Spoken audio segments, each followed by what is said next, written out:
Assalamualaikum, Om Swastiastu, Namo Buddhaya, Rahayu, salam sejahtera untuk kita semua. Bismillah, alhamdulillah, salatu wassalamu ala rasulillah wa ala alihi washabihi wa mawalah wa la hawla wa la quwwata illa billah. Amma ba'du, subhanaka la ilma lana illa ma 'allamtana innaka antal alimul hakim. La hawla wa la quwwata illa billahil aliyyil azizil hakim.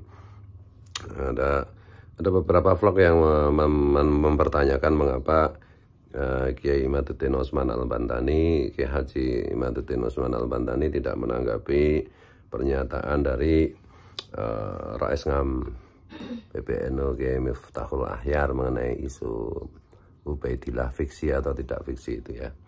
Jadi perlu saya sampaikan, tiktokan saya dengan teman-teman, memang banyak pengurus NU di wilayah meminta kepada Kiai Imaduddin untuk menanggapi pernyataan Kiai Miftahul Ahyar. Kemudian saya yang pertama itu, dan juga disetujui oleh banyak teman, justru menyarankan bahwa Kiai Imaduddin tidak boleh menanggapi pernyataan Kiai Miftahul Ahyar gitu di publik gitu, kecuali kalau dipanggil oleh PBNU, nah baru menjelaskan gitu. Kenapa begitu? Karena ya Kiai Imaduddin itu di antara sekian banyak orang yang membahas mengenai nasab palsu Habib Alwi, itu beliau itu kalau tidak salah itu satu-satunya yang masuk struktural PBNU. Jadi beliau kan ketua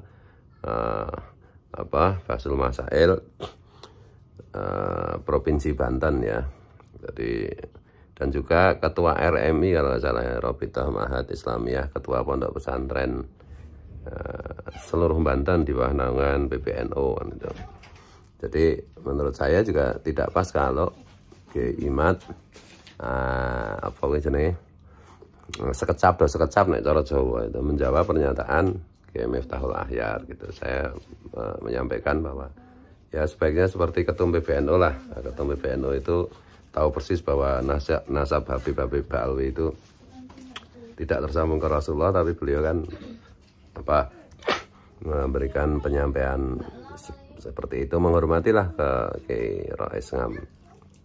Jadi itu ya bukan tidak berani, sekali lagi bukan tidak berani, dan bahkan beberapa pengurus dari PCNU di Jawa dan di beberapa pulau lain itu juga menyarankan Kiai Imad untuk memberikan tanggapan berupa tulisan atau pernyataan, tapi saya menyarankan untuk tidak lah, dan biar yang lain yang menanggapi yang tidak struktural PBNU. Dan ya kan sudah, persoalannya bukan siapa yang menanggapi, ya, siapa yang ngomong, bukan. Kita tidak bicara tentang orang, kita bicara tentang fakta data gitu, tentang apa, siapa gitu. Jadi tentang apa gitu, topiknya bukan siapa ya, bukan Miftahul Ahyar, bukan Imaduddin Utsman, bukan yang lain-lain, tetapi topiknya apa? Topiknya nasab. Nasab siapa? Nasab Habib Alwi yang selama ini mengaku-ngaku sebagai keturunan Nabi. Nah terbukti enggak? Ternyata tidak terbukti. Yang ngomong siapa aja itu enggak masalah. Dan Kiai Miftahul Ahyar kan juga sudah ditanggapi oleh kiai-kiai muda NU yang jenis-jenis ya. Ada Gus Aziz dan yang lain-lain, Gus Aziz Jazuli dan yang lain-lain gitu. Termasuk yang senior gitu.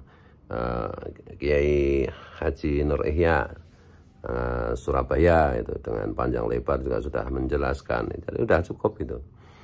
Jadi dan teman-teman itu kan kebetulan tidak masuk struktural PBNU saat ini gitu. Jadi ya lebih tepatnya begitu, kekuatan kultural Nahdlatul Ulama yang harus mengoreksi Rais Ngam PBNU, karena Rais Ngam itu kan kedudukan tertinggi dalam struktural NU.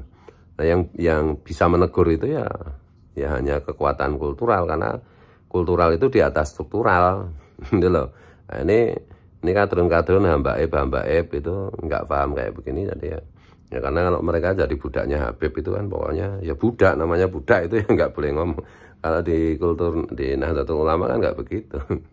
Ada demokrasi, ada ini, bahkan struktural PBNU itu adalah pelayan dari kultural NU gitu loh. Lain kalau di seberang itu ya namanya juga Haplo grup G gitu. Ya udah budak sekali Yahudi Askenazi titik, nggak bisa diubah. Jadi itu ya, supaya karena ada upaya framing gitu, intinya seperti itu. Jadi sudah ditanggapi ya, termasuk juga Gus Ahong juga sudah menanggapi, sudah banyak yang menanggapi. Dan sekali lagi kalau saya sarankan ya Kiai Miftahul Ahyar mungkin memang harus mengamalkan hadis al-haya minal iman. Jadi menurutku kok itu tahu sendirilah, al-haya kulluhu minal iman. Ya soalnya posisinya posisinya sangat strategis. Masih banyak yang ngalim-ngalim.